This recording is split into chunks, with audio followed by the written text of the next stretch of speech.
बिहार के दो राजनीतिक घटनाक्रम से भारतीय जनता पार्टी बुरी तरह से हिल गई है दोस्तों।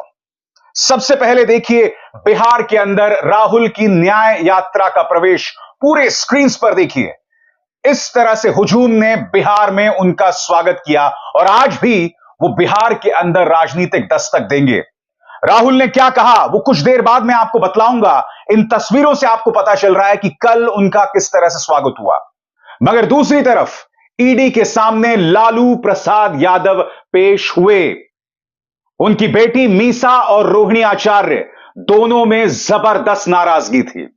वो लगातार कह रही हैं और इस बात का जिक्र तेजस्वी भी पहले करते रहे कि अगर लालू प्रसाद यादव भाजपा के साथ समझौता कर लेते तो उन्हें एक भी दिन जेल में ना बिताना पड़ता। देखिए दोस्तों, एक बात तय हो जाए, लालू प्रसाद यादव आज की तारीख में ईडी के सामने हाजिर हो रहे हैं तो इसका कोई भ्रष्टाचार से लेना देना नहीं है। क्योंकि अगर वाकई भारतीय जनता पार्टी भ्रष्टाचार को लेकर गंभीर होती तो हेमंत बिस्व शर्मा, शुवेंदु अधिकारी, अजीत पवार, छगन भुजबल, नारायण राणे, आज की तारीख में ये लोग भाजपा की गोद में ना बैठे होते। क्या क्या नहीं कहा करती थी भाजपा इन तमाम नेताओं के बारे में। आज ये तमाम नेता या तो डेप्यूटी चीफ मिनिस्टर हैं या चीफ मिनिस्टर हैं या किसी अहम पद पर हैं। इसीलिए लालू प्रसाद यादव अगर ईडी के सामने हाजिर होते हैं तो उसका भ्रष्टाचार से कोई लेना देना नहीं है।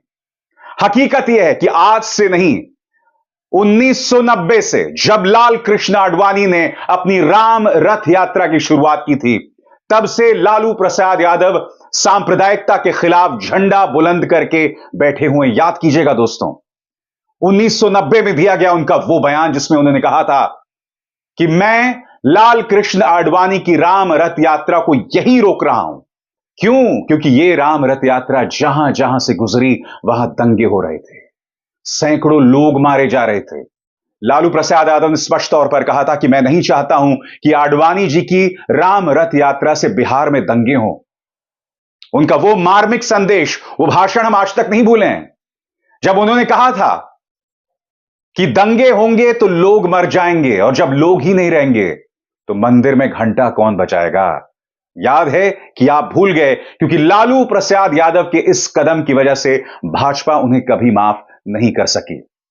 मगर यकीनन दोस्तों, लालू प्रसाद यादव ने कभी भी सांप्रदायिकता के सामने घुटने नहीं टेके। सुनिए उस वक्त 90 के दशक में उन्होंने क्या कहा था और क्या किया था आडवाणी की राम रथ यात्रा को रोककर। सुनते हैं उन्हें।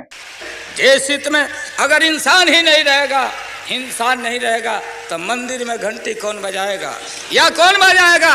जब इंसानियत पर खतरा हो, इंसान नहीं रहेगा तो मस्जिद में इबादत कौन देने जाएगा? 24 घंटा मैं निगाह रखा हूं। हमने अपने शासन के अपने तरफ से पूरा उनकी सुरक्षा का भी व्यवस्था किया, लेकिन दूसरे तरफ हमारे सामने सवाल है, अगर एक नेता और एक प्रधानमंत्री का जितना जान का कीमत है उतना आम इंसान का जान का भी कीमत है। हम अपने राज्य में मतलब दंगा फसाद को फैलने नहीं देंगे। और इस वजह से लालू प्रसाद यादव से नफरत करते हैं, इस वजह से उन्हें ईडी में बुलाया जा रहा है, इस वजह से उनकी बेटियां कह रही हैं कि उनके पिता का अपमान हो रहा है।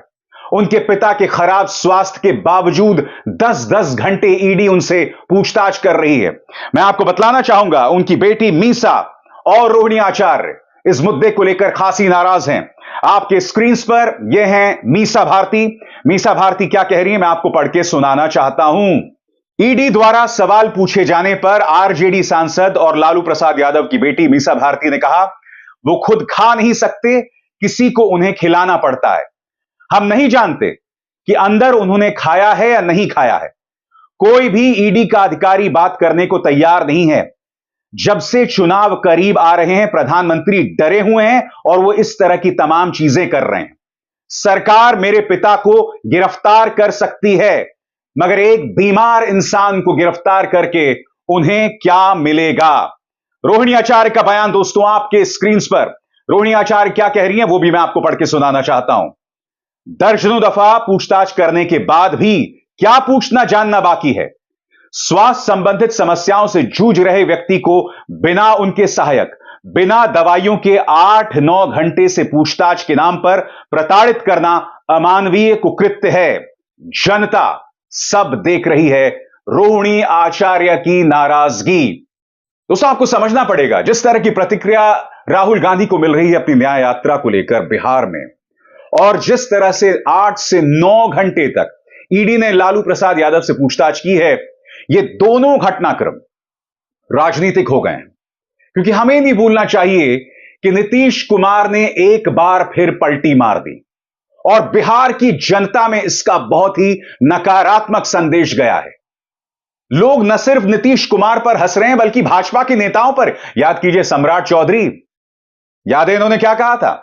इन्होंने कहा था कि जब तक मैं नीतीश कुमार को हटा नहीं दूंगा, मैं अपनी पगड़ी नहीं उतारूंगा। अब जानते हो पगड़ी के बारे में क्या कह रहे हैं? सुनिएगा तो हंसने लगेंगे। उन्होंने कहा आपके स्क्रीन पर, उस समय मैंने भावुकता में मुरेठा बांधते हुए कहा था कि नीतीश को मुख्यमंत्री पद से हटाकर ही मुरेठा खोलूंगा। दोस्तों, ये लोग क्या समझते हैं जनता को? इतनी बड़ी बात कही थी, आप भूल गए? कल ही मैंने अपने कार्यक्रम में आपको बतलाया था कि नीतीश कुमार ने विधानसभा पर वो जो महिलाओं पर बयान दिया था, रिप्रोडक्टिव हेल्थ के बारे में बयान दिया था, किस तरह से भाजपा की तमाम महिला विधायक, स्मृति ईरानी, प्रधानमंत्री नरेंद्र मोदी, खुद सम्राट चौधरी, चिराग पासवान, इन सब ने नीतीश कुमार को मानसिक तौर पर बीमार बताया था। आज उसी व्यक्ति को आपने सिर पर बिठा लिया है। स्वाभाविक सी बात है दोस्तों, अवसरवादिता की तमाम हदों को पार किया जा रहा है। और दूसरी तरफ तेजस्वी के प्रति सहानुभूति, क्योंकि तेजस्वी का फोकस लगातार नौकरियों पर था। वो लगातार कह रहे थे कि अगर आप बीमार होंगे तो आप कहां जाएंगे, अस्पताल जाएंगे या मंदिर जाएंगे। उसको लेकर भी भाजपा ने बड़ा विवाद खड़ा किया। गोदी मीडिया तो यह तक कहने लगा कि अगर मंदिर है तो अस्पताल जाने की क्या जरूरत है। इस तरह के बयान दिए जा रहे थे तेजस्वी यादव पर निशाना साधने के लिए, मगर यह आदमी हट नहीं रहा है दोस्तों, डिग नहीं रहा है। वो अब भी कह रहा है कि मैं नीतीश कुमार की इज्जत करता हूं, वो मेरे लिए आदरणीय हैं, मगर नौकरी के मुद्दे को मैं केंद्र पर ले आया हूं। आज की तारीख में अगर महागठबंधन के लिए कोई उम्मीद है तो वो तेजस्वी यादव हैं। अगर कोई उम्मीद है तो जिस तरह की प्रतिक्रिया राहुल गांधी को तमाम जगहों पर मिल रही है, और वो एक बार फिर जनता से रूबरू हुए, उन्होंने एक बार फिर जातीय जनगणना की बात कही। क्या कहा उन्होंने बिहार के अंदर? सुनते हैं दोस्तों। तो सामाजिक न्याय का पहला कदम जाति जनगणना, यह पता लगाना कि इस देश में पिछड़े वर्ग के कितने लोग हैं, आदिवासी कितने हैं, दलित कितने हैं, जनरल कास्ट के कितने हैं। यह देश का एक प्रकार से एक्सरे है।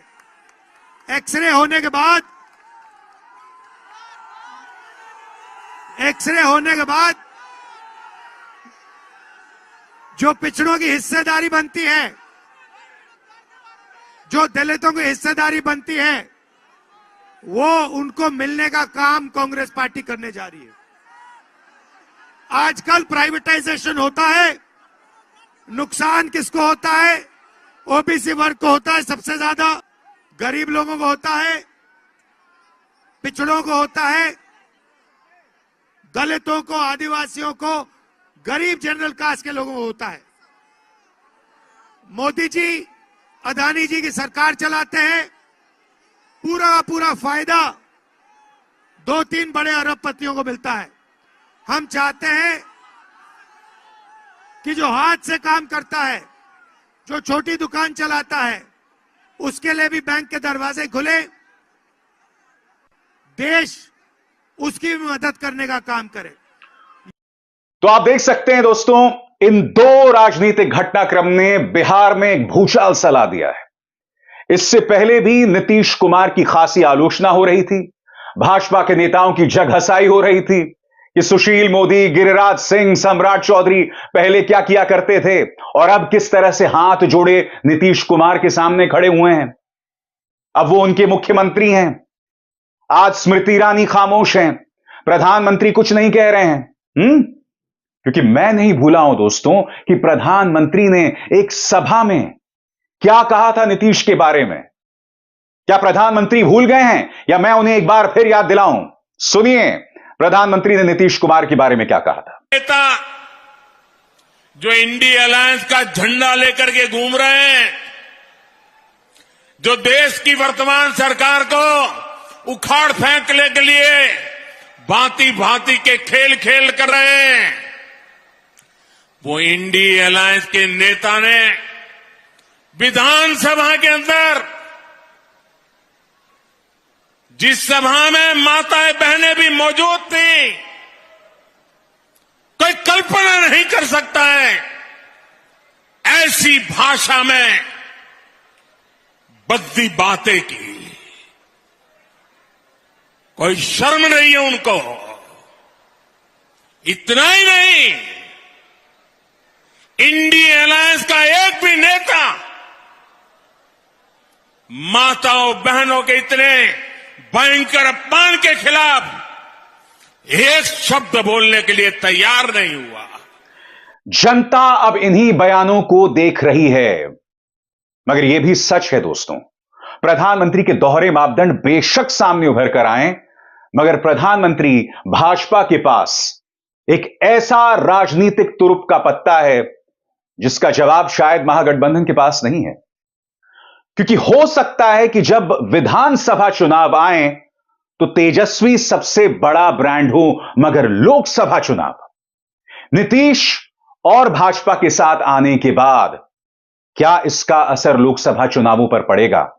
क्या प्रधानमंत्री नरेंद्र मोदी इतना बड़ा फैक्टर हैं कि वो महागठबंधन को नेस्तनाबूद कर देंगे, जैसा कि 2019 में हुआ था जब 38 सीटें मिली थी भाजपा और जनता दल यूनाइटेड को? क्या वो उस इतिहास को दोहरा पाएंगे? आप जो मेरे इस कार्यक्रम को देख रहे हैं, मैं चाहूंगा कमेंट सेक्शन में बताइए कि क्या प्रधानमंत्री भारतीय जनता पार्टी का वो राजनीतिक चेहरा है जो एक बार फिर भाजपा और जनता दल यूनाइटेड को बिहार में 35+ सीटें दिलवा पाएंगे?